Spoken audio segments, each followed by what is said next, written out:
Assalamualaikum warahmatullahi wabarakatuh.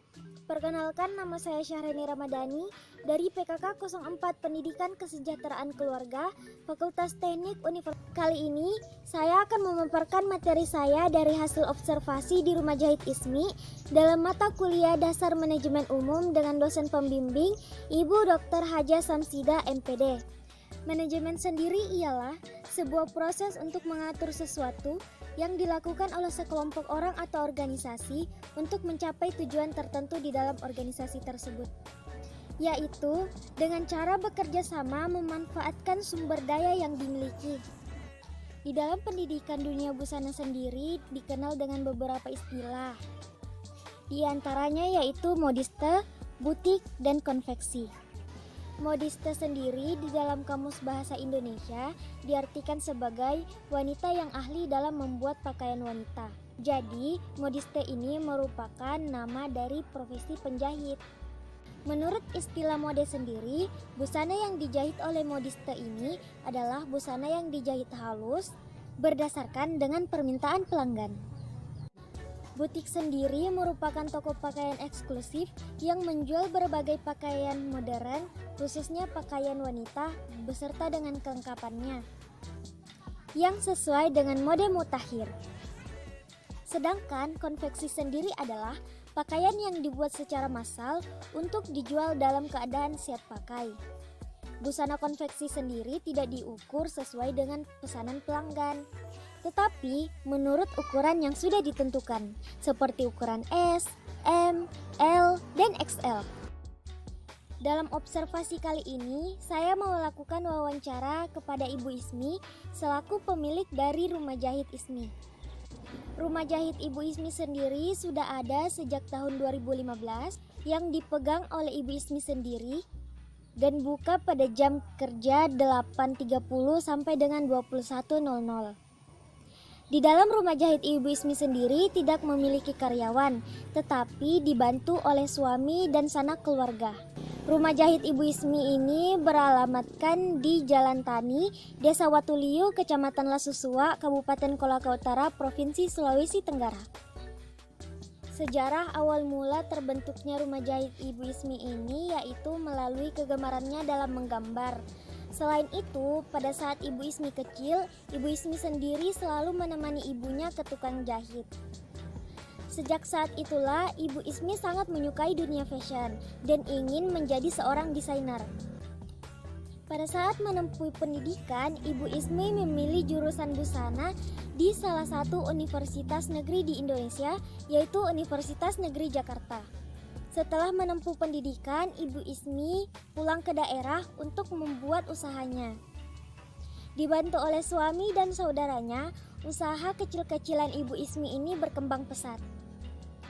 Selain itu, Ibu Ismi juga selalu mengikuti perlombaan-perlombaan busana ataupun modeling yang diselenggarakan. Dan sejak saat itulah usahanya dikenal oleh banyak orang.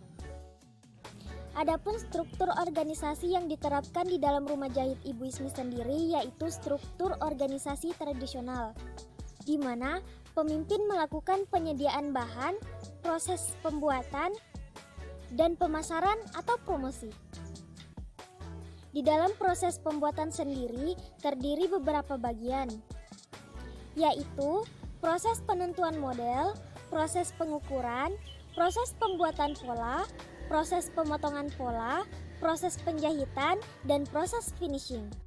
Dalam proses finishing sendiri yaitu dengan menambahkan manik-manik pada baju ataupun memperbaiki dan merapikan sisa-sisa benang dari proses penjahitan. Selanjutnya yaitu prinsip kerja. Prinsip kerja di sini ada 3, yaitu yang pertama, menyelesaikan pakaian dengan tepat waktu sesuai dengan kesepakatan antara kedua belah pihak. Yang kedua, pelanggan merasa puas akan hasil jahitan dari jasa Rumah Jahit ISMI. Dan yang terakhir yaitu menjahit dengan rapi. Di dalam strategi pemasaran sendiri, Rumah Jahit ISMI ini menetapkan 6 strategi pemasaran. Yang pertama yaitu place atau tempat yang strategis.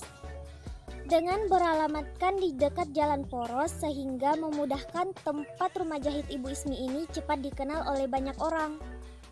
Yang kedua yaitu people, yaitu mengenalkan kualitas atau rumah jahit Ibu Ismi ini kepada orang-orang baik secara face to face maupun face to public. Yang ketiga yaitu price. Price sendiri atau harga yang ditetapkan oleh rumah jahit Ibu Ismi ini tergolong murah namun disesuaikan dengan tingkat kesulitan jahitan. Yang keempat yaitu proses atau pelayanan. Dalam proses pelayanannya, Ibu Ismi berusaha semaksimal mungkin agar pelanggan merasa nyaman dan suka selama masa pelayanannya. Selanjutnya yaitu promotion atau promosi.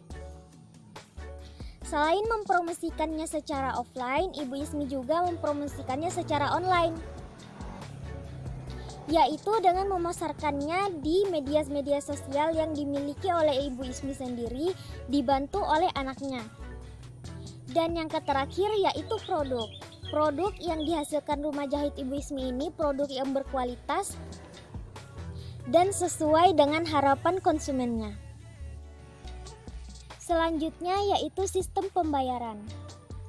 Sistem pembayaran yang diterapkan oleh rumah jahit Ismi ini ada dua, yaitu sistem pembayaran langsung dan sistem pembayaran tidak langsung. Sistem pembayaran langsung sendiri yaitu dilakukannya proses transaksi di rumah jahit Ibu Ismi sendiri, baik sebelum jahitan selesai maupun setelah jahitan selesai.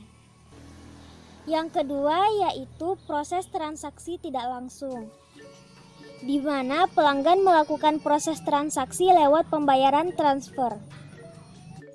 Selama berjalannya rumah jahit Ibu Ismi sendiri, tentunya ada hambatan-hambatan yang dialami di dalam bekerja. Hambatan yang dialami oleh Ibu Ismi sendiri itu ada 3 macam, yaitu pengukuran, yang kedua sumber daya, dan yang terakhir yaitu pembayaran. Untuk hambatan ukuran sendiri yaitu perbedaan ukuran badan. Meskipun telah melakukan pengukuran badan, kadang-kadang baju jahitan masih kurang pas di mata pelanggannya. Untuk masalah ini, Ibu Ismi sendiri memberikan solusi yaitu dengan cara mengirim balik pakaian tersebut dan akan dilakukan resize sampai ukuran baju benar-benar sesuai dengan keinginan pelanggan, dan tentu saja resize ini gratis. Hambatan yang kedua yaitu sumber daya manusia. Saat ini Ibu Ismi kesulitan untuk mencari karyawan, karena Ibu Ismi sendiri mencari karyawan yang selain paham dengan masalah jahitan, juga paham mengenai IT atau internet, agar dapat membantunya dalam segi proses pemasaran atau promosi. Dan hambatan yang ketiga yaitu hambatan dalam segi pembayaran. Dalam hal ini lebih sering terjadi hambatan di pembayaran tidak langsung, karena seringkali terjadi miskomunikasi antara Ibu Ismi dengan pelanggannya. Yang terakhir yaitu kesimpulan. Adapun beberapa kesimpulan yang dapat diambil dari materi hasil observasi saya kali ini yaitu pengertian dari modiste. Modiste yaitu wanita yang khusus menjahit pakaian wanita. Sedangkan untuk penjahit yang khusus menjahit pakaian pria disebut tailor. Adapun beberapa prinsip kerja yang diterapkan yaitu yang pertama, menyelesaikan pakaian dengan tepat waktu. Kedua, pelanggan merasa puas dengan hasil jahitan. Dan yang ketiga, yaitu jahitannya rapi. Di dalam segi pemasaran sendiri diterapkan 6P, yaitu place, produk, people, promotion, price, dan proses. Adapun hambatan yang dialami oleh rumah jahit Ibu Ismi itu yaitu yang pertama, perbedaan ukuran badan, yang kedua, sumber daya manusia atau kekurangan karyawan, dan yang terakhir yaitu pembayaran.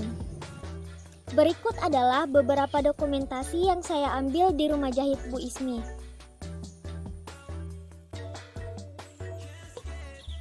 Itulah tadi penyampaian materi mengenai hasil observasi yang saya lakukan di rumah jahit Ibu Ismi. Kurang dan lebihnya mohon dimaafkan. Wabillahi taufiq wal hidayah. Wassalamualaikum warahmatullahi wabarakatuh.